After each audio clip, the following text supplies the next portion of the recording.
Boa noite. Estamos iniciando essa transmissão ao vivo sobre os desafios da educação brasileira. E meu nome é Alessandro Zelesco, eu sou engenheiro, mestrando da Universidade Federal Rural de Nova Iguaçu e militante do PSOL na Baixada.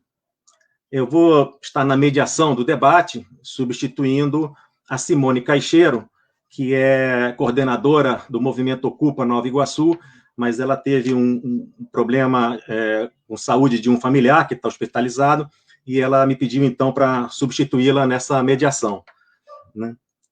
O movimento, esse evento, esse debate é promovido pelo Movimento Ocupa Nova Iguaçu e pelas correntes da Revolução Brasileira, do Subverta e da LRP, Liberdade e Revolução Popular. A gente vai fazer um debate com dois blocos. O primeiro e segundo bloco de 30 minutos, com cada debatedor falando por 10 minutos, e eventualmente um terceiro debate para as considerações finais e, eventualmente, alguma resposta a alguma pergunta. Eu vou apresentar os debatedores. A Esmeralda Monsores, ela é professora da Rede Pública Estadual e Municipal de Miguel Pereira, é militante do CEP e coordenadora estadual da Revolução Brasileira. E ela é pré-candidata a prefeita de Miguel Pereira pelo PSOL. O deputado Flávio Serafini, é deputado estadual pelo PSOL, presidente da Comissão de Educação da Alerj e pré-candidato a prefeito de Niterói pelo PSOL. E o Pedro Gonçalves, professor de História da Rede Estadual e membro da direção do CEP, Núcleo de Nova Iguaçu. Então, vamos dar início ao debate. Nesse primeiro bloco, vamos tratar, basicamente, um panorama geral sobre a educação no governo Bolsonaro, talvez falar também sobre o fim do Fundeb, né, a ameaça, né, que continua, e essa troca de ministros aí, essa descaso do MEC com a educação. Então, pediria, se o Serafini quiser, então, iniciar com a palavra o debate. Está com a palavra, Serafini. Bom, boa noite, Zelesco. Um grande prazer te rever, te encontrar aqui nessa live. Boa noite, Esmeralda. Boa noite, Pedro. Meu desejo de força para Simone, né, que não pôde estar com a gente aqui porque está acolhendo aí, ajudando um familiar num momento desse que, infelizmente, tantas famílias estão passando por momentos difíceis por conta dessa pandemia. Mas, bom, primeiro quero parabenizá-los por organizar esse debate. Eu acho que a gente vive um momento muito importante, né, do mundo inteiro com essa pandemia, da gente repensar a nossa forma de vida.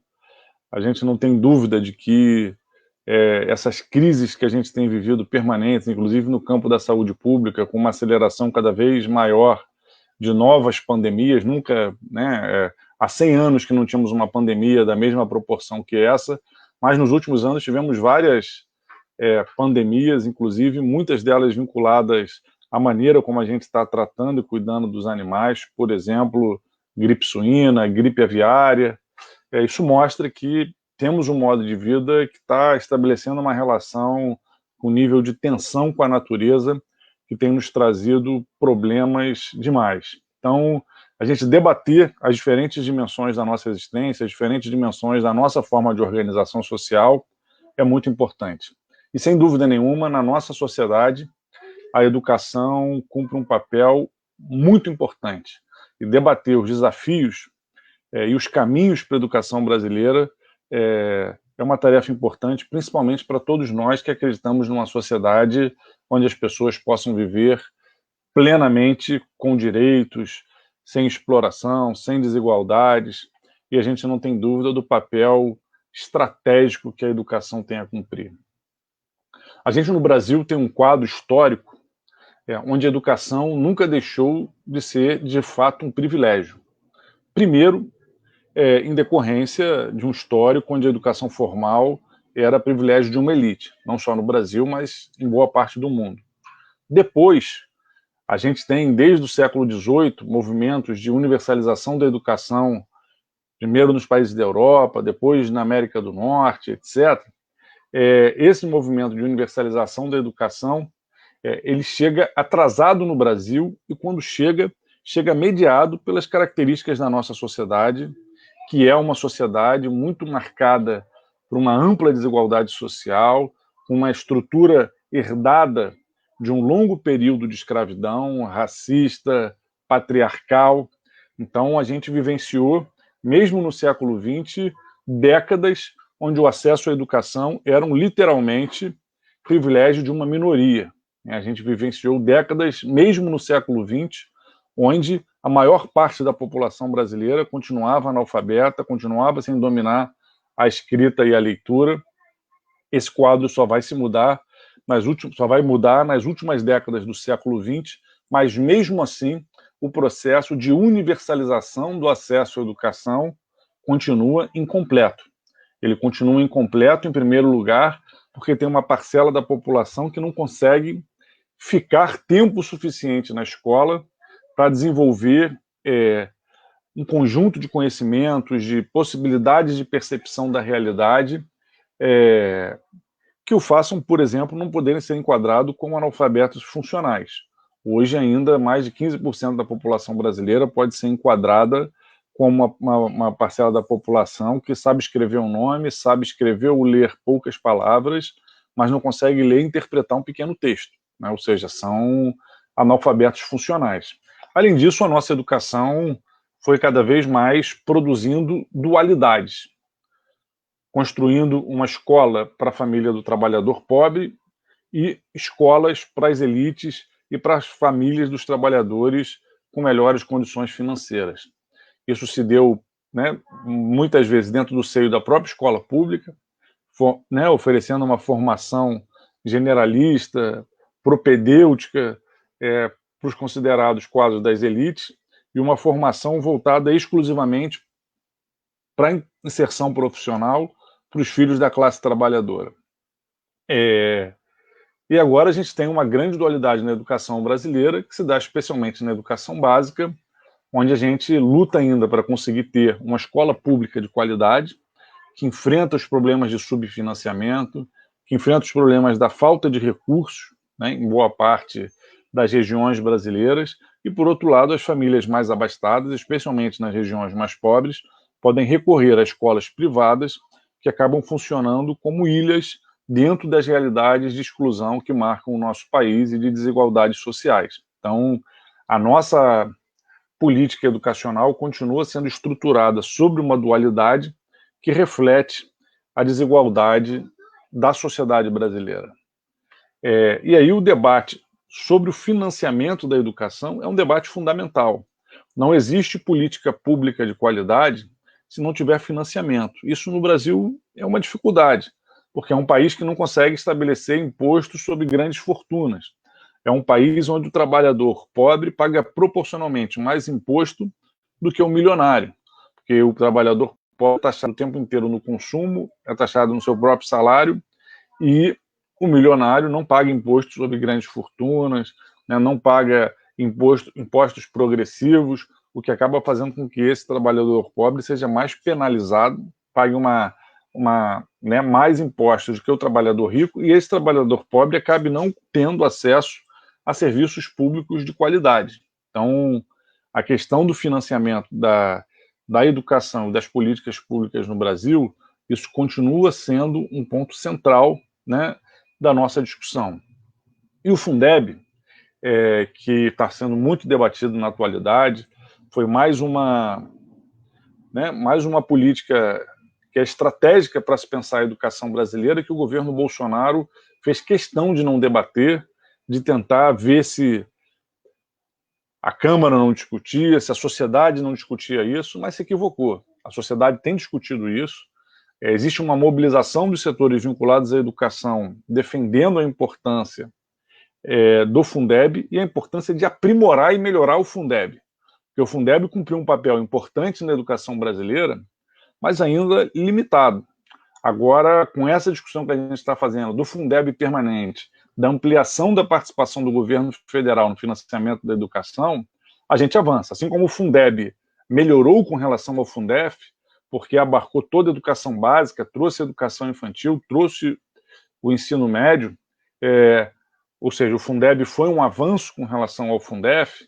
Agora, o Fundeb permanente, ele traz avanços, o que está sendo debatido agora ao redor do Fundeb, traz avanços permanentes com relação ao que era o Fundeb. Como é que funcionava o Fundeb rapidamente? As pessoas imaginam que o Fundeb é um fundo nacional de financiamento da educação nacional com dinheiro do governo federal. Não é isso. O Fundeb, na verdade, são 27 fundos. Cada estado do Brasil tem um Fundeb próprio. Como que esse Fundeb é alimentado? Uma parcela dos impostos de cada prefeitura e de cada governo do estado alimenta esse fundo estadual. Todos esses recursos que vão para esse fundo são recursos do Fundeb. E depois, cada município e cada estado recebem de volta esse dinheiro na proporção do número de matrículas que ofertam na educação básica. Então, a gente tem todas as cidades contribuindo proporcionalmente ao que arrecadam, e todas as cidades e o Estado, né, o Estado também contribui, e todas as cidades e o Estado recebendo na proporção do número de matrículas que oferecem. Isso faz o quê? Isso faz com que a distribuição dos recursos do Fundeb cumpra um papel redistributivo. Os municípios mais pobres contribuem menos com o Fundeb e recebem mais recursos do Fundeb proporcionalmente. Com isso, a distância entre o investimento que as prefeituras mais pobres podem fazer na educação se tornam investimentos proporcionalmente mais próximos do investimento das cidades e dos estados com mais dinheiro. O governo federal ele só contribui com 10% de todo o recurso que é arrecadado com o Fundeb no Brasil inteiro.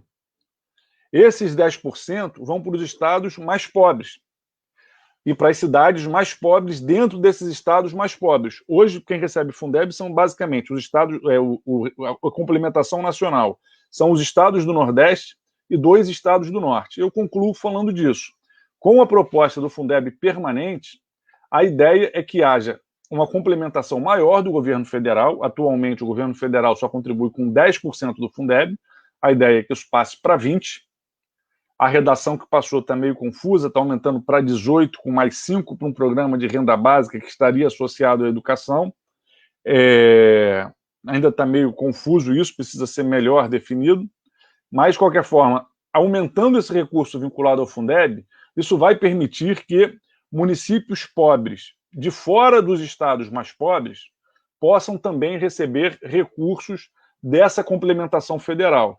Aqui no estado do Rio de Janeiro, por exemplo, a gente tem municípios muito pobres, mesmo o estado tendo uma arrecadação dentro da média nacional, uma arrecadação alta, poderiam receber essa complementação do Fundeb. Então, a ideia é que com esse Fundeb nacional, com esse Fundeb permanente, a gente tem uma maior participação do governo federal no financiamento da educação e que com essa maior participação do governo federal, especialmente os municípios mais pobres, que têm menos condições de investir na educação, que têm menos condições de investir no aluno, possam ter mais recursos para garantir um padrão mínimo de qualidade.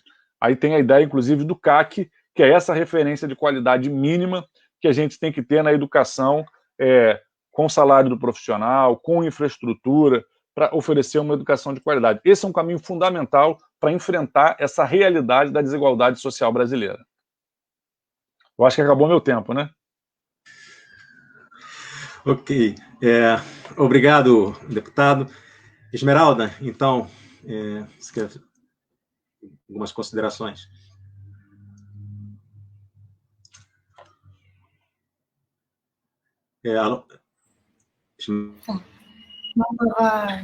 Microfone mutado. Eu queria dar boa noite aqui para os camaradas, para o Zelesco, para o Flávio, para o Pedro, agradecer a participação do pessoal aí assistindo a gente, comentando, pegar um gancho, né, no que o Flávio acabou de falar sobre a importância do Fundeb, mas ressaltar que ainda assim mesmo que a gente consiga um aumento de 20%, ele ainda é insuficiente para uma educação de qualidade, né?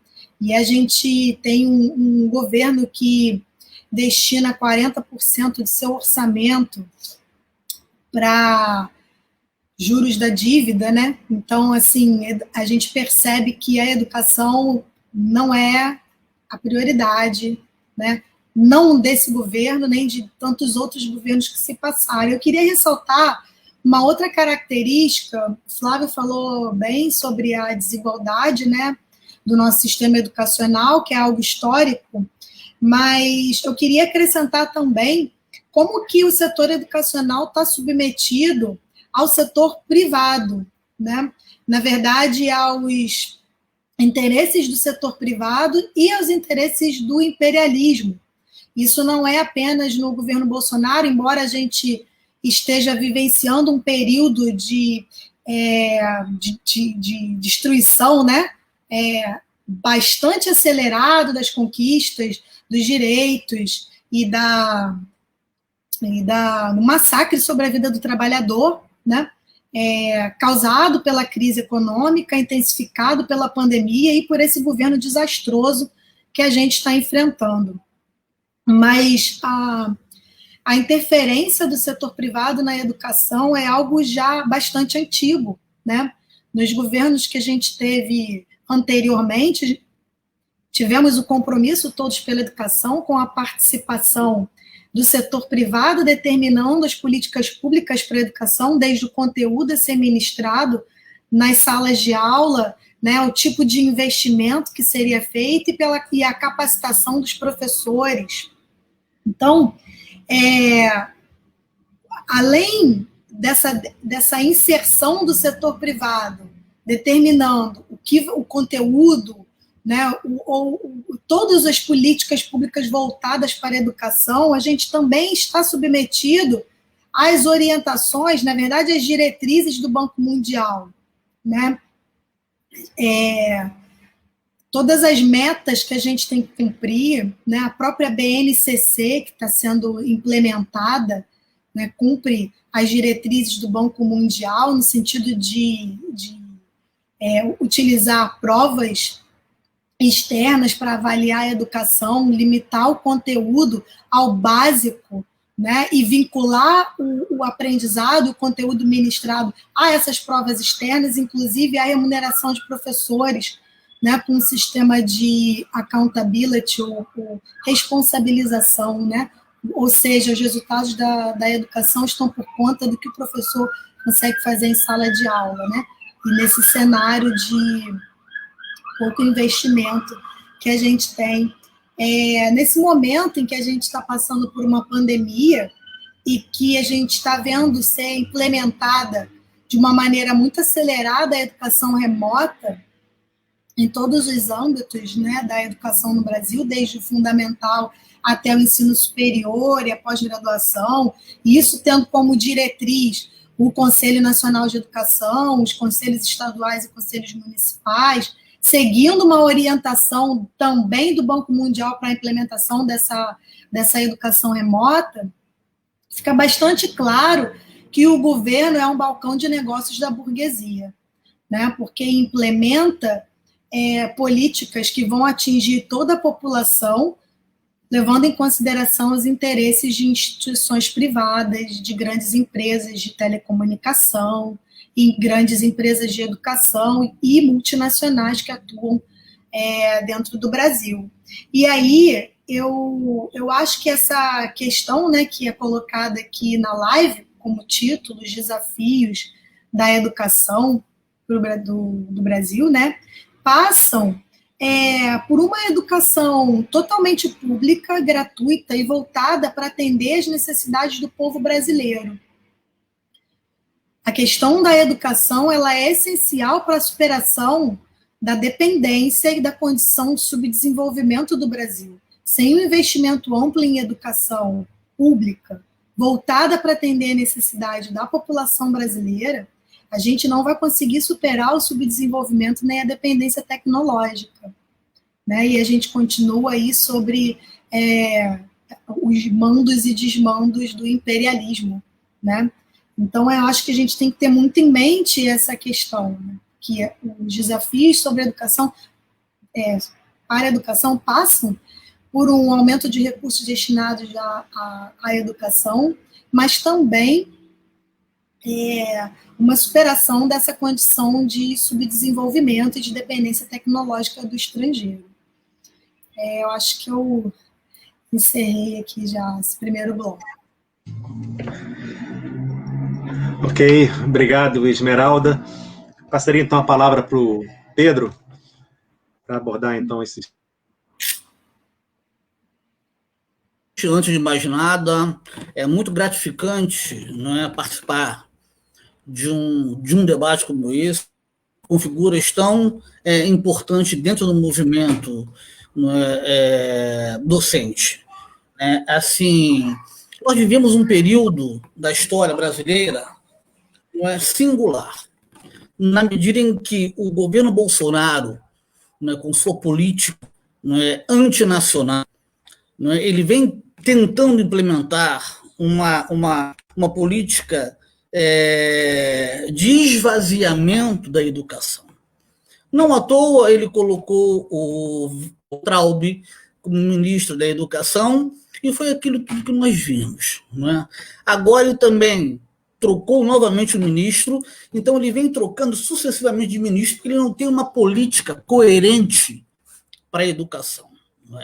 E como bem disse o Tado Serafini, nossa educação, ela, apesar de estar sendo paulatinamente universalizada, nós ainda não conseguimos chegar à universalização total, ela continua ainda com alguns ramos marcantes da nossa história econômica, da nossa história educacional.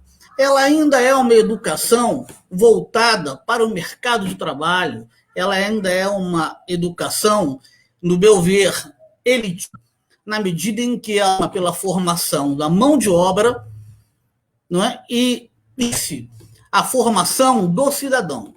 Nós temos que defender uma educação cidadã, uma educação que verdadeiramente vá ao encontro das aspirações das nossas classes subalternas, que são as classes que mais necessitam de educação de qualidade, pública, gratuita, em todos os níveis, para, de certa forma, e comumente, conseguir a sua emancipação política e a sua emancipação econômica. Então, a educação é a área, ao meu ver, estratégica, é uma estratégica para a emancipação da classe trabalhadora, para a emancipação das classes subalternas no Brasil.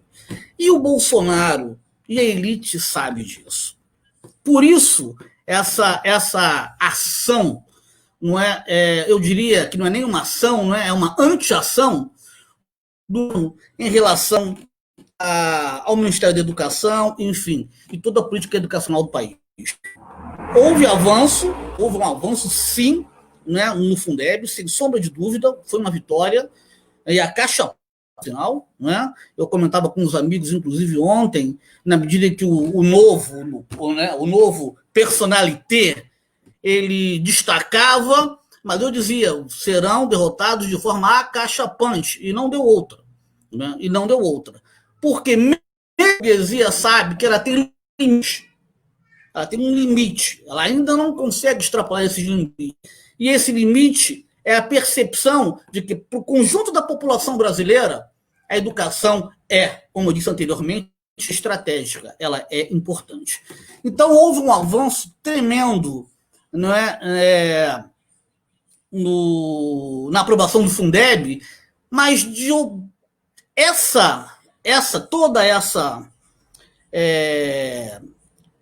política, todo esse conjunto de leis ainda não se reverteram para o salário do professor.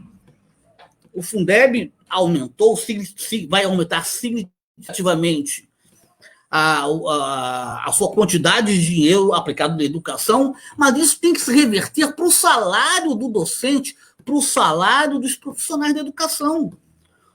Apesar do Fundef e depois do Fundeb, apesar de ter um ganho, né, houve uma certa estabilidade, inclusive, né, no pagamento do salário dos docentes, que antigamente ficavam 6, 7, 8 meses sem receber o salário, pelo menos isso foi estabilizado, mas ainda não houve, de forma consequente e consolidada, um aumento, né, do quantitativo, né, um aumento da verba disponibilizada para o aumento do salário dos professores. Nós ainda somos uma categoria que, comparada com outras profissões superior, ainda somos a categoria que menos recebe salário. Então, toda essa estrutura educacional, né, que se tenta montar, ela tem, de forma significativa, ela tem que se transformar na valorização do docente. E eu estou batendo nessa tecla. Né? É uma categoria que vem ano a ano sendo precarizada, em função dos ganhos que não compatíveis com a responsabilidade e com a importância que os educadores têm na formação da nossa sociedade, na transformação de nosso país e, digo eu, na libertação, né, das nossas classes subalternas, das nossas classes trabalhadoras. Encerrei por aqui.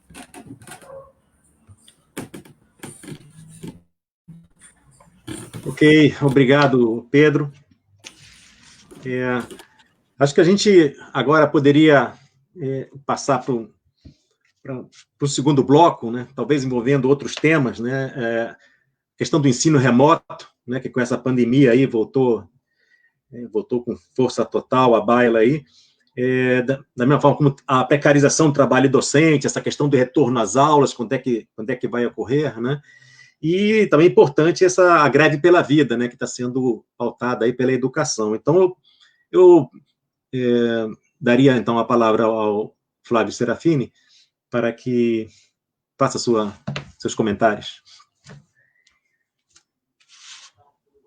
Bom, Zelesco, obrigado. Eu vou tentar conectar essa fala com a fala anterior para tentar aprofundar alguns temas. Eu acho que a Esmeralda e o Pedro trouxeram questões importantes que eu queria ir costurando ao longo dessa fala.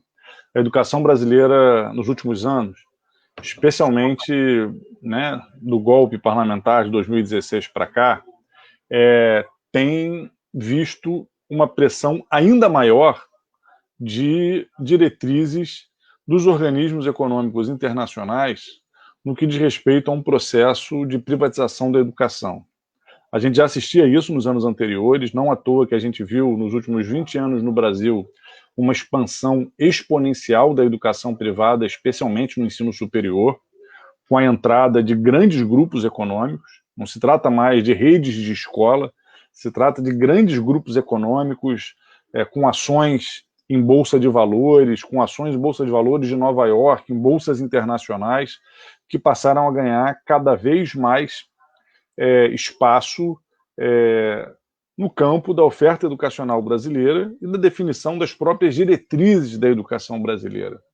Essa é uma tendência que se refletiu, por exemplo, no BNCC, como a Esmeralda falou, a Base Nacional Comum Curricular do Brasil, aprovada durante o governo Temer, por exemplo, ela retoma diversos aspectos de uma dualidade que marcou a educação brasileira durante muito tempo, que foi uma dualidade de empobrecimento da formação geral dos filhos da classe trabalhadora para fazer uma formação que já fosse voltada mais exclusivamente para a entrada no mundo do trabalho. E aí eu não estou falando de acessar ou não acessar a universidade. Acho que é importante garantir o acesso à universidade, isso tem que ser universalizado. Tem países vizinhos nossos, que também não são países ricos, como a Argentina, o Uruguai, onde o acesso ao ensino superior é praticamente universalizado, e no Brasil a gente ainda tem essa excrescência de vestibular, de Enem, que na verdade são filtros para que só uma minoria possa acessar o ensino superior. Mas eu estou falando mesmo de uma formação de ensino médio, ainda na educação básica, que deixa de ser voltada para uma formação geral, né, para uma perspectiva de cidadania, de compreensão da sua inserção no mundo, uma compreensão da sua inserção, inclusive no mundo do trabalho, que o filho do trabalhador tem que ter, para uma formação que os próprios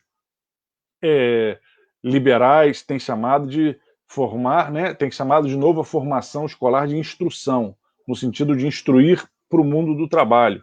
Nesse sentido, um aliado dessas linhas empobrecedoras do processo educacional, por exemplo, o movimento Escola Sem Partido, que pregava censura e, ao mesmo tempo, pregava um empobrecimento da educação para que ela fosse voltada só para formação de força de trabalho. Não, a educação forma força de trabalho e a educação forma, né, trabalhadores, cidadãos, pessoas que têm que entender como a sociedade se organiza, como a natureza funciona, para compreender seu lugar nesse mundo, para que tenham capacidade de transformá-lo no sentido de trabalhar conscientemente e transformá-lo no sentido de entender o seu lugar na sociedade e poder lutar para transformar essa sociedade. Isso é o exercício da cidadania, isso é a transformação da realidade que a gente defende.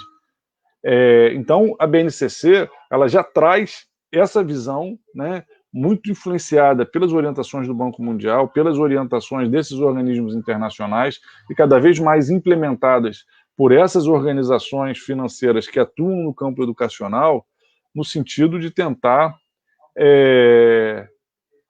redirecionar a educação brasileira numa perspectiva que empobrece o seu sentido de formação geral, que empobrece o seu sentido de criticidade, de construir o processo de conhecimento como parte de um mecanismo de desenvolvimento do pensamento crítico, da leitura mais científica da realidade, para um processo, basicamente, cada vez mais de instrução e de ferramentação. Nesse cenário, uma das pressões que a gente vem assistindo no Brasil nos últimos anos é a pressão pela introdução de mecanismos cada vez maior de educação à distância. Isso já é muito presente no ensino superior. Hoje, no ensino superior privado, são criadas mais novas vagas nos cursos de educação à distância do que nos cursos presenciais. E, com a reforma do ensino médio do governo Temer, entra também a possibilidade de você já ter uma parte do currículo do ensino médio ofertada através da educação à distância. A gente é radicalmente contrário a uma perspectiva onde a educação à distância seja apresentada para substituir a educação presencial. Nada substitui a educação presencial. O processo de educação não é só um processo de transmissão de conteúdos. Ele é um processo de interação social, de construção de conhecimento com base na interação, e isso se faz com a relação professor-aluno, aluno-aluno, é um processo de construção coletiva.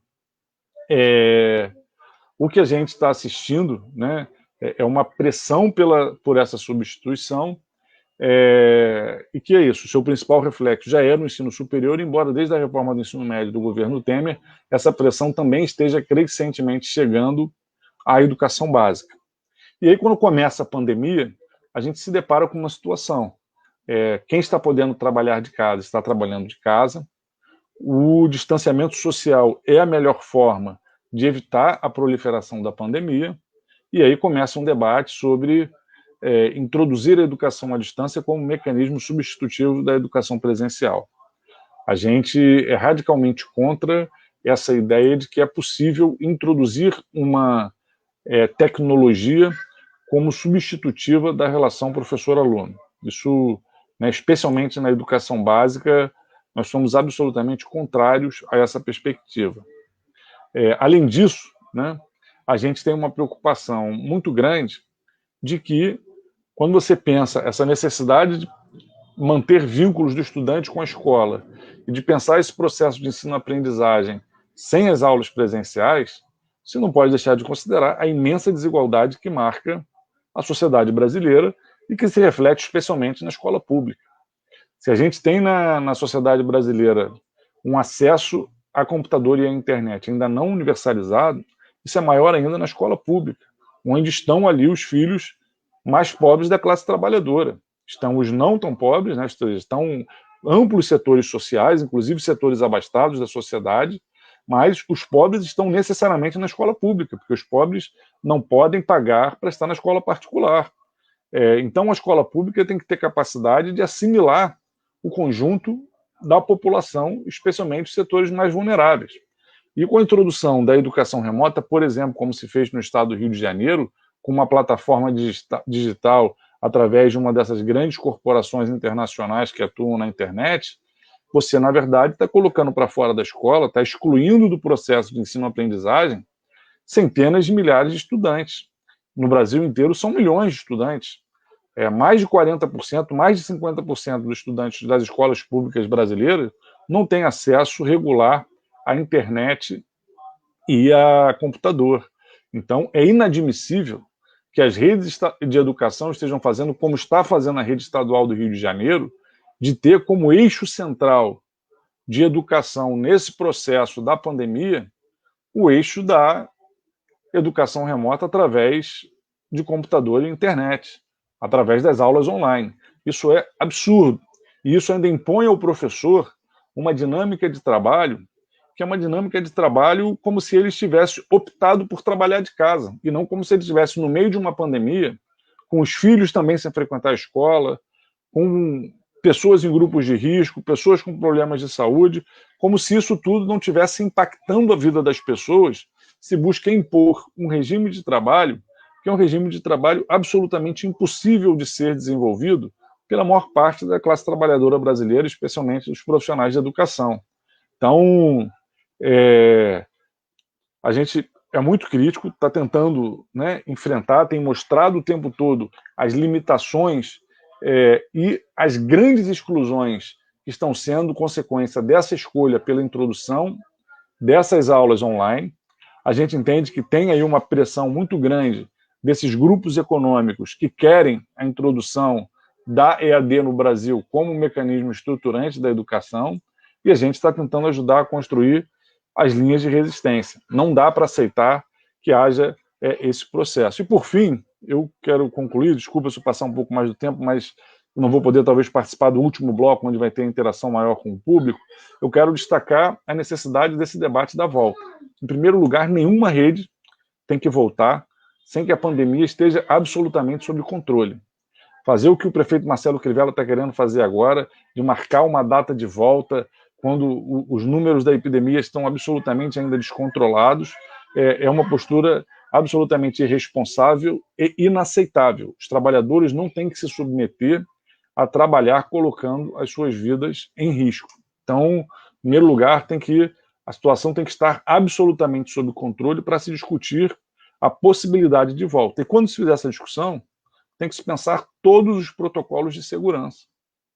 Não dá para a gente ter uma escola precarizada como a gente ainda tem no Brasil, salas superlotadas, poucas condições de ventilação, poucas condições de asepsia, submetendo profissionais, estudantes e suas famílias ao risco de contaminação. Então, a gente tem uma preocupação, especialmente com os filhos da classe trabalhadora, que estão, nesse momento, perdendo a vinculação com a escola. Então, a gente acha que desenvolver atividades remotas são importantes, a entrega dos materiais para os estudantes, esses materiais têm que ser cuidadosamente higienizados, né, para que não sejam canais de transmissão, tem que ter algum tipo de canal de interação com esses estudantes, para que se mantenha o vínculo com a escola, mas não se pode nem colocar uma ferramenta que é excludente, que é a opção pela aula online, e nem se pode introduzir essa opção como se fosse um novo caminho para a educação brasileira, como se o novo normal da educação brasileira fosse se estruturar a partir desses mecanismos que só empobrecem o processo de ensino-aprendizagem. Então, eu queria só pontuar essas posições, porque esses estão entre os desafios mais importantes da educação brasileira para o próximo período. Quando terminar esse momento crítico com essa pandemia que a gente está vivenciando, é possível que a gente esteja diante da maior evasão escolar no Brasil das últimas décadas. Então, a gente tem que pensar essa realidade com muito cuidado, para garantir o vínculo dos filhos da classe trabalhadora com a escola, porque a escola é muito importante para esses trabalhadores, e para preservar a vida dos estudantes e desses profissionais de educação. Então, a gente tem que ter ações em multidireções para garantir esse vínculo do estudante, para garantir que esse estudante da classe trabalhadora não seja o que vai perder o ano letivo, enquanto os estudantes da escola particular vão conseguir progredir. Então, a gente tem que conseguir mediar, temos que encontrar soluções para a educação desse filho da classe trabalhadora, agora tendo como principal fundamento a preservação da vida. É absolutamente inaceitável qualquer escola voltar a funcionar, especialmente as escolas com os alunos menores, onde é mais difícil controlar o contato, sem que haja um controle da situação dessa pandemia.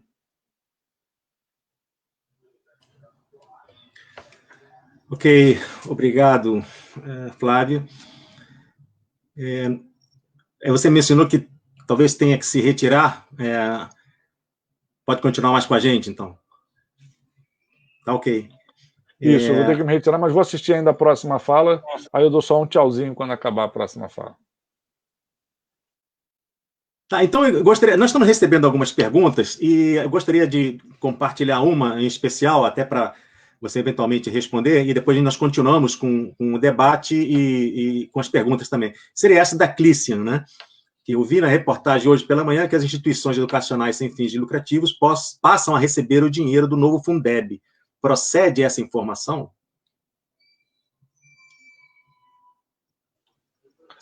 Olha, a gente ainda não teve acesso, eu não consegui analisar ainda o substitutivo que foi votado. Na proposta que vinha em discussão pela relatora da PEC, e eu fiz uma audiência pública aqui no estado do Rio de Janeiro, trouxe a relatora da PEC para apresentar, discutir, não estava incluído. Não estava incluído. Tem uma proposta do Partido Novo de que se incluam vouchers. O governo Bolsonaro comprou essa proposta, mas está tendo resistência de diferentes bancadas no Congresso, a bancada do PSOL está radicalmente contra, para que os recursos da educação pudessem, ao invés de ir para a escola pública, patrocinar vouchers, espécie de vales educação, para que as pessoas pudessem pegar o dinheiro público e procurar a escola privada. A gente está batalhando contra essa proposta. Essa questão das entidades, das instituições sem fins lucrativos, se foi introduzida no relatório, foi nessa negociação final com o governo, mas eu não, pelo que eu saiba, não estava na proposta que vinha em discussão. Ok, obrigado, deputado. Passaria então a palavra para a Esmeralda. Com relação...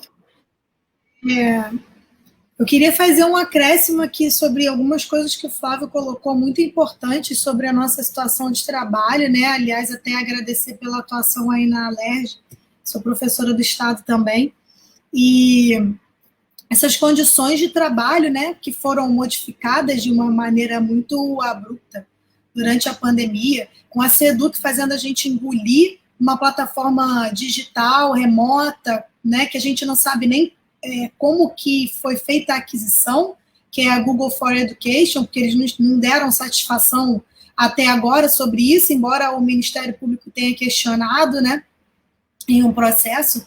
É a questão de que o governo não deu nenhum tipo de suporte financeiro, técnico, para os profissionais da educação trabalharem nessa plataforma. É como se fosse, se vira, arruma um computador, pague uma internet de banda larga, então, assim, ou um tablet ou um celular, e se vira, porque você vai ter que dar aula assim, dessa maneira. E a CI, que foi emitida hoje, se eu não me engano, sobre o as nossas faltas, de quem não está acessando a plataforma, de quem está acessando... aliás, não acessando com justificativa ou sem justificativa, como é que isso vai ser contado no MCF, com falta e possibilidade de reposição depois, mas tem um item dessa CI que é muito interessante, que a Seduc coloca, o professor que conseguiu encontrar meios para agora acessar a plataforma, tudo bem, ele pode começar e não vai precisar repor as aulas. Então, são duas coisas super importantes aí que eu queria ressaltar dessa CI, porque é algo que é muito recente, eu não sei se isso chegou ao conhecimento do Flávio já. Uma que é uma CI que não se importa nem um pouco com os alunos que estão sem o acesso, que ela coloca bem claro que os professores que estão acessando a plataforma não terão que repor as aulas, apenas os que não estão acessando. Então, ou seja, os alunos que não estão acessando, e a grande maioria dos alunos do Estado que não estão acessando, se virem, vão ficar sem essa aula. Essas aulas, vão ficar sem essas aulas, e não importa. Ao mesmo tempo em que a Seduc também colocou que não vai mais produzir apostilas. O meu sobrinho é aluno da rede pública, ele não está acessando a plataforma, porque ele não tem condições de acesso, está na casa da mãe, sem acesso à internet e computador, e recebeu apenas um pacote de apostilas referente ao primeiro bimestre, mais nada, além disso, né? Então, ou seja, o restante das aulas que estão acontecendo, né, com avaliação de aluno, inclusive, por parte de professores, em função da cobrança em cima dos professores, né, por conta das regionais, que vem de cima, né, da CEDUC, vai ser prejudicado, como é que isso vai ficar, né, então, igual a ele e tantos outros alunos, né, e em relação aos professores, quer dizer, a gente no meio de uma pandemia, com todos os problemas, com a situação de crise se agravando, né, muitos professores podem estar, inclusive, com a renda reduzida, a renda da família, porque seu companheiro, sua companheira podem ter perdido o emprego. E como é que você se vira em conseguir meios para passar a acessar? Isso é de competência do Estado, né? Afinal de contas, foi ele que optou pela introdução do ensino remoto sem consultar a categoria. Então, se ele optou, ele tem por obrigação de fornecer os meios, tanto para os profissionais de educação, quanto para os alunos. Isso não foi feito em nenhum momento. E eles não deram nenhuma satisfação, e agora colocam uma CI, colocando, mais uma vez, a responsabilidade toda sobre o docente, né? Assim como o plano de retomada das aulas sobre as direções das escolas, ou seja, as direções da escola que vão ter que fazer um plano de retomada.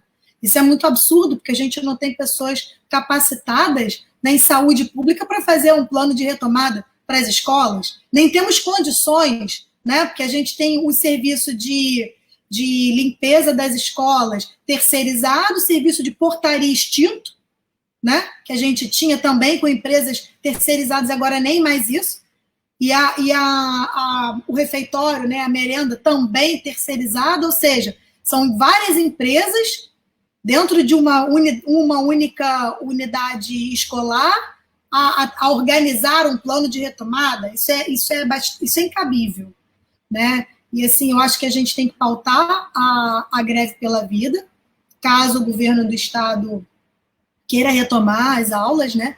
E já está sinalizando nesse sentido. Saiu uma matéria agora há pouco sobre o Witzel, dizendo que há condições de retomada em outubro, e isso deixa a gente bastante alarmado, porque eu acredito que, na verdade, a retomada das aulas presenciais deve acontecer quando a gente tiver uma vacina. E a Thelma colocou um comentário aqui, né, que eu gostaria de retomar, que ela falou que temos a impressão de que essas grandes corporações estavam preparadas esperando a pandemia para atacar. E aí eu queria lembrar uma fala do Lehman, assim que começou a pandemia, né, que toda crise é uma oportunidade, e para eles tem sido uma oportunidade incrível. Né, o Lehman, que é um dos milionários brasileiros, dono da Ambev, do Burger King, das lojas americanas, e também do Grupo Eleva, né, um grupo educacional bastante forte aqui no Rio, que está crescendo no país todo, já tem uma plataforma digital.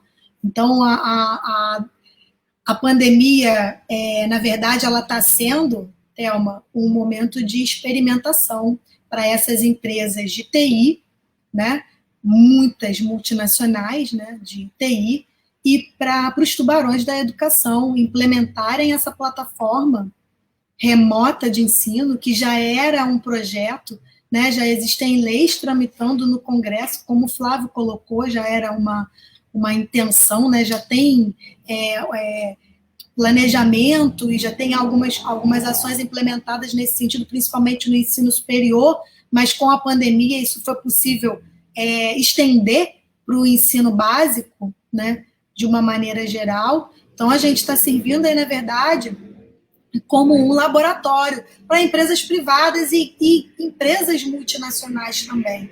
E aí eu queria fazer uma outra complementação sobre o papel do Conselho Nacional de Educação. Né? Assim como a gente tem parlamentares eleitos no Congresso Nacional que estão lá para aprovar leis que possibilitem o voucher, né? Tipo a Tabata Amaral, por exemplo, e outros parlamentares, financiados inclusive pelo Lehman, com esse intuito, né? A gente também tem representantes desses grandes grupos educacionais privados no Conselho Nacional de Educação, né? Sócios da Ser Educacional, sócios da Croton, sócios da Estácio, que são instituições que já atuam no sistema EAD e têm a intenção de ampliar esse sistema remoto para abocanhar ainda mais do fundo público, né? Daí a disputa também pelo Fundeb, pela possibilidade de voucher para a educação básica. Considerando também que nesse momento aliás, recentemente, né, alguns anos para cá, o número de matrículas nas universidades privadas caiu, nas universidades em geral, né, é de interesse dessas grandes corporações. Lembrando aí que o Croton é o maior grupo de educação que a gente tem, né, com um grupo de capital aberto, com investimento privado estrangeiro, né, que cresceu em grande parte por conta do financiamento por meio do ProUni, ou seja, repasse direto de verba pública para a instituição privada, no momento em que o governo brasileiro deveria destinar esse dinheiro todo para a educação pública privada, né, destinou para a educação, pública, destinou para a educação privada, na verdade. Então, o que a gente tem desses representantes dentro do Conselho Nacional são pessoas que, na verdade, representam ali o interesse das classes dominantes. Não é à toa que o Conselho Nacional de Educação aprovou o ensino remoto, né, logo no início da pandemia, possibilitando que ele fosse implementado em todas as esferas. Tá? Então, eu acho importante ressaltar como que a gente está sendo pautado pelo setor privado. Inclusive, essa demanda de reabertura, de volta às aulas, ela ocorre porque as escolas privadas necessitam reabrir. Elas estão oferecendo um serviço, aliás, elas oferecem um serviço para o seu cliente que não está sendo entregue, que é a aula presencial, né? Está sendo entregue de uma maneira parcial. Então, é necessário que elas reabram as escolas para garantir a manutenção do lucro. Só que não tem como você reabrir as escolas particulares sem reabrir as escolas públicas. E aí a pressão do setor privado recai sobre o setor público. E a gente acaba sendo vítima dessa situação. É isso, encerro minha fala aqui. Ok, obrigado, Esmeralda. Eu passaria a palavra, então, para o Pedro, por favor. Ô, Pedro, só me despedir de você. Infelizmente, não vou conseguir ouvir a sua fala. Me despedir da Esmeralda também, do Zelesco e todas e todos que estão nos assistindo.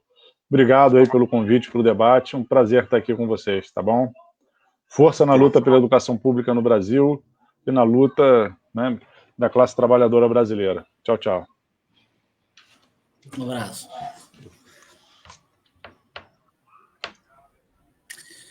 Bem, em relação ao ensino enquanto categoria, nós realmente não estávamos preparados, né, de forma nenhuma para o ensino remoto. Grande parte do corpo docente não dispõe ou não dispunha da habilidade mínima necessária para trabalhar com as novas tecnologias. É uma categoria em que boa parte do seu cliente faz parte, não é, de uma faixa etária um pouco mais avançada e que não tinha até então tipo de domínio sobre essas novas tecnologias, né? E olha só, nós temos uma ideia, não é? A gente tem como parâmetro o Estado, mas eu também dou aula numa prefeitura e as condições, né, da categoria nessas prefeituras da periferia, não no município do Rio, mas nas prefeituras de periferia, não é, da região metropolitana do Rio de Janeiro, ou mesmo do interior do estado, essa realidade da categoria é tremendamente diferente da realidade do corpo docente do Estado. Né? Essa plataforma que existe no Estado, ela inexiste na maioria das prefeituras de periferia, interior do Estado. Muitas prefeituras, inclusive, se utilizam de book. Então, a gente tem uma noção, a gente pensa, quando pensa em educação, a gente pensa muito no estado do Rio de Janeiro e no município do Rio de Janeiro, quando, na verdade, existe uma realidade extremamente matizada, diferente, né, em todo o estado do Rio de Janeiro. Então, são aulas em Facebook, são aulas em que você não tem nenhum tipo de interação com o seu aluno, mal ou bem na plataforma, ainda tem pouquíssimo acesso, mas ainda tem, mas nas prefeituras da periferia, a plataforma ainda existe. Então, muitos, né, trabalham com Facebook. Então, isso é brincar de fazer educação. Isso é brincar de fazer educação. Soma-se isso tudo a condição mesmo do docente, que, por vezes, está tão avançado quanto em sala de aula. Não é? São reuniões, são problemas técnicos, não é? São, por exemplo, eu tive que comprar um computador. Eu não tinha computador. E também não tinha, não é, a habilidade necessária para me permitir trabalhar de forma eficiente, não é, com a tecnologia. Agora eu consigo me virar. Mas o meu exemplo é o exemplo de grande do corpo docente, né, do estado do Rio de Janeiro especificamente. Então, disso existe também a condição que nós estamos imersos na sociedade. Nós fazemos parte, perdemos amigos, temos parentes doentes, a nossa carga de estresse é uma carga extremamente elevada, e isso tem que ser levado em consideração também, não é? Então, nós vivemos realmente um momento singular na história da educação brasileira, que pode, inclusive, ficção. A partir, não é, de toda essa conjuntura, né, de toda essa pandemia, batalharmos por uma educação mais transparente, com maior democratização. Esse retorno às aulas tem que passar por uma discussão aprofundada com o sindicato, com a categoria, com a sociedade civil, com os responsáveis. Não pode ser elaborado apenas por um grupo, né, eleito ou não eleito, um responsável, né? Não, tem que ser democrático, tem que ter participação de todos os interessados, né, na qualidade da educação. Então, é fundamental a greve, né? Se for chamada, é fundamental nós termos em conta que a vida, a educação, não é mercadoria. A vida dos nossos alunos não podem ser mercantilizadas. A nossa vida, o trabalho docente não pode ser mercantilizado. Nós não temos que ser obrigados a optar entre ter ou a vida. A educação é muito mais do que eles pensam que é, ou que eles afirmam ser. Então, é importante a participação do sindicato, da categoria, no processo de retomada, se porventura vier a acontecer até o final do ano. Porque eu acho que, se realmente, eu creio que se não for efetivamente assegurada pleno funcionamento das unidades escolares, ou com máxima segurança para funcionários, alunos e professores, essas aulas não podem ser retomadas, de forma nenhuma. Encerro por aqui.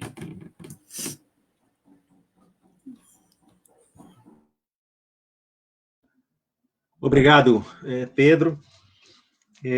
Nós recebemos algumas questões, eu gostaria de passar aos nossos debatedores. O Ulisses Peixoto, ele fez um questionamento, que essa primeira parte da pergunta eu gostaria de passar para a Esmeralda, se ela poderia responder. Gostaria de perguntar aos representantes do sindicato se não foi um erro estratégico não defender os cargos de apoio que foram terceirizados.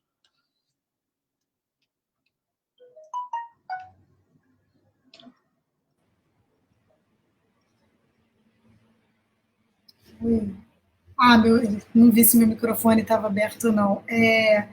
Então, acredito que o sindicato, né, o nosso sindicato, que é o Sindicato de Profissionais da Educação Pública, ele deveria incorporar a luta também dos terceirizados. Isso aí é uma reivindicação, sim, que a gente tem que passar a incluir no CEP os terceirizados, né? Porque, muito provavelmente, daqui a pouco nós seremos os terceirizados, os professores, né? E aí o sindicato vai representar quem? Além disso, os trabalhadores terceirizados, eles são essenciais para o funcionamento das escolas e são os que encontram uma situação muito mais fragilizada e muito mais precária de trabalho, né? A gente sabe pelo histórico das empresas terceirizadas, que são empresas laranjas, né, empresas de laranjas, né, de governantes, que funcionam durante um tempo, param de pagar, atrasam os salários dos funcionários e declaram falência.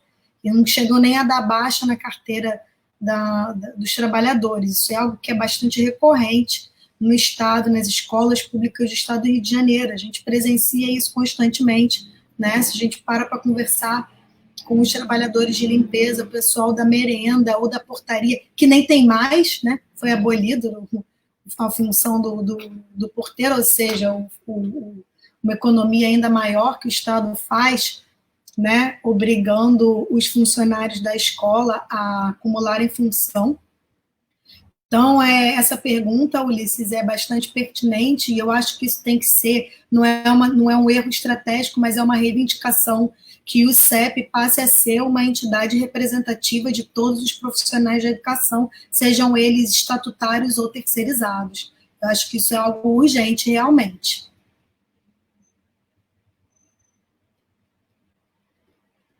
Obrigado, Esmeralda.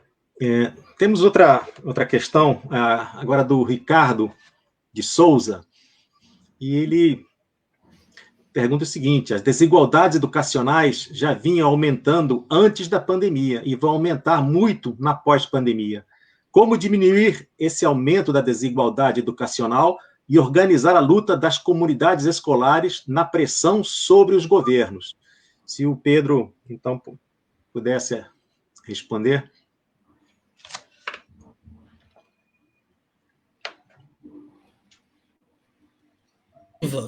Não só do corpo docente, como pais, não é? Com os responsáveis, funcionários e mesmo alunos, ela é fundamental para a gente começar a apontar saídas para essa situação.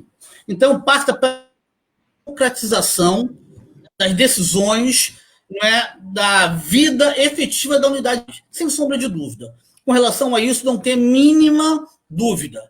E, inclusive, o sindicato é um porta-voz muito representativo, é um porta-voz, pode ser um porta-voz de todas essas expectativas, né? De todas essas discussões, pode ser um desaguador de todas essas questões que são que hoje em dia são prementes, estão na linha de frente, né?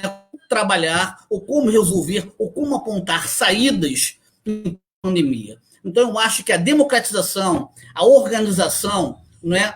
No sindicato, de conselho de representantes de alunos responsáveis, de funcionários, eu acho que é fundamental. Não pode passar ao largo disso, né? Então, acho que a democratização é fundamental.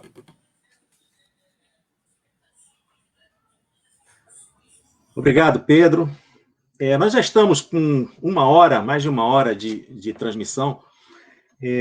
Mas antes das considerações finais, eu gostaria de passar mais uma pergunta, dessa vez para a Esmeralda, do Álvaro Cariello. E camaradas, Cuba superou o analfabetismo em 1962. Hoje, a pequena e gloriosa ilha do Caribe segue sendo a maior referência em educação na América Latina. É possível uma educação de qualidade dentro do capitalismo brasileiro? Esmeralda. Excelente pergunta aí do camarada Álvaro, né? muito difícil a gente ter uma educação de qualidade dentro do capitalismo brasileiro, né? Eu apontei aqui, desde a minha fala inicial, que nossa educação ela é permeada por interesses estrangeiros, né? Imperialistas. A própria BNCC é prova disso, é uma base nacional curricular introduzida de fora para dentro, por orientação do Banco Mundial, assim como todas as políticas públicas que a gente tem para a educação, né? E a nossa educação ela é completamente pautada pelo setor privado. Não é só a BNCC, eu queria ressaltar que eu falei no início aqui, o compromisso Todos pela Educação. Compromisso Todos pela Educação é um pacto firmado entre bancos, instituições privadas, empresas, como o Grupo Gerdau, Votorantim, Instituto Natura, e fundações que já estão com seus tentáculos dentro da educação, como a Fundação Ayrton Senna, como a Fundação o Instituto Ayrton Senna, a Fundação Roberto Marinho e o Instituto Lehman, dentre inúmeras outras, né, que firmaram esse pacto e durante os governos petistas foram o que norteou a educação, né? Todos pela Educação era, inclusive, o nome do programa de governo para a educação naquele momento. Então, assim, as diretrizes são dadas pelo setor privado. Tudo passa pela decisão do setor privado, desde o currículo até a formação dos professores, até as provas, passando pelas provas externas que são aplicadas, que são os medidores, né, que tem como objetivo o IDEB, que vinculam tudo isso às verbas que a educação vai receber, isso inclui também a nossa remuneração enquanto professores. Então, dentro do capitalismo periférico, dependente, nosso, impossível a gente ter uma educação de qualidade que pense, né, e que sirva para a emancipação do povo brasileiro. E como eu tinha falado antes, o que a gente necessita é uma educação que possa superar a nossa situação de dependência tecnológica, uma educação que possa promover o desenvolvimento completo dos nossos alunos, né? Um desenvolvimento completo enquanto indivíduo em todas as suas potencialidades. Isso é impossível dentro do capitalismo. Impossível. A gente precisa, né, construir uma revolução para que a gente possa implementar um projeto de educação que seja realmente emancipador. Dentro do capitalismo, ela vai ser sempre pautada pelos interesses privados.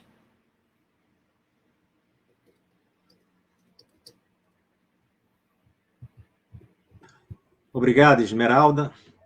Bom, nós estamos, então, nos aproximando do final da nossa transmissão. Eu pediria as considerações finais, né, em alguns minutos. Pedro, se gostaria, por favor, algumas considerações finais para a gente encerrar a transmissão. Eu serei rápido, né? Eu não tenho nenhum tipo de... eu não consigo pensar a sociedade brasileira, né, dentro dos marcos, bem disse a companheira Esmeralda, dentro dos marcos capitalistas. Né? A nossa emancipação ela não se dará dentro do capitalismo. Então, nós temos que ter a perspectiva de uma revolução, de uma transformação radical da sociedade, uma transformação radical das bases materiais dessa sociedade. É evidente que dentro do sistema burguês, né, dentro do sistema que estamos imersos, nós temos, evidentemente, lutar por avanços, mesmo que pontuais. Acho que a luta é válida, mas nós temos que ter em mente, no horizonte, em perspectiva, a transformação da sociedade. E tenho para mim que só o socialismo conseguirá, não resolver todas ou dar encaminhamento consequente a todos esses problemas que nós estamos passando, né? Que a sociedade brasileira, né, está passando. Então, eu vou encerrar com a máxima, né? Socialismo ou barbárie. Obrigado.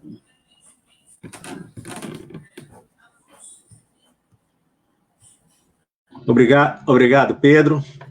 Esmeralda, por favor, tuas considerações finais. Eu queria fazer um comentário em cima da fala da Simone ali, né? Educação de qualidade dentro do capitalismo tem minhas dúvidas. Ela existe, só que a educação de qualidade ela é para as classes dominantes. Para a classe trabalhadora, ela será apenas uma formação de mão de obra barata, né?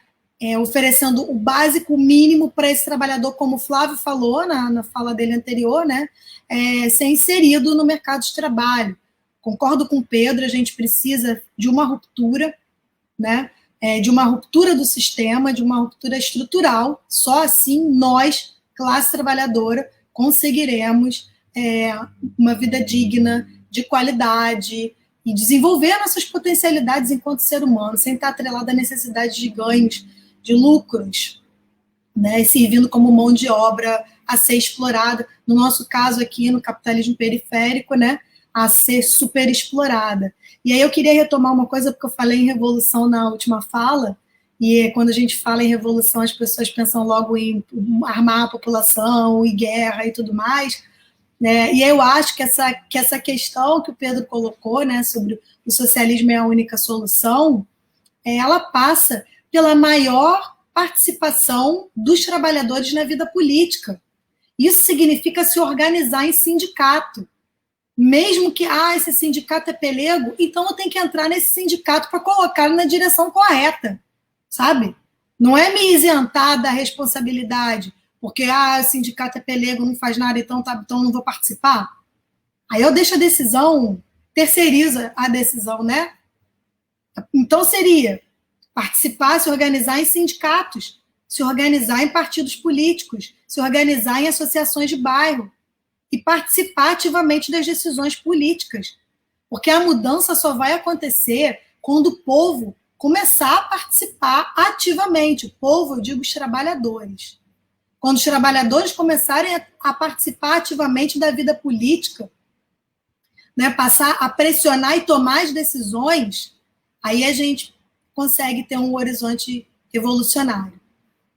É isso, eu queria agradecer aqui a participação do Pedro e Zelesco e do pessoal que está aí assistindo a gente, prestigiando, mandando os comentários e perguntas. Bastante importante esse debate, acho que a gente tem que dar continuidade a ele. Né? Muita coisa para se falar, né, Pedro?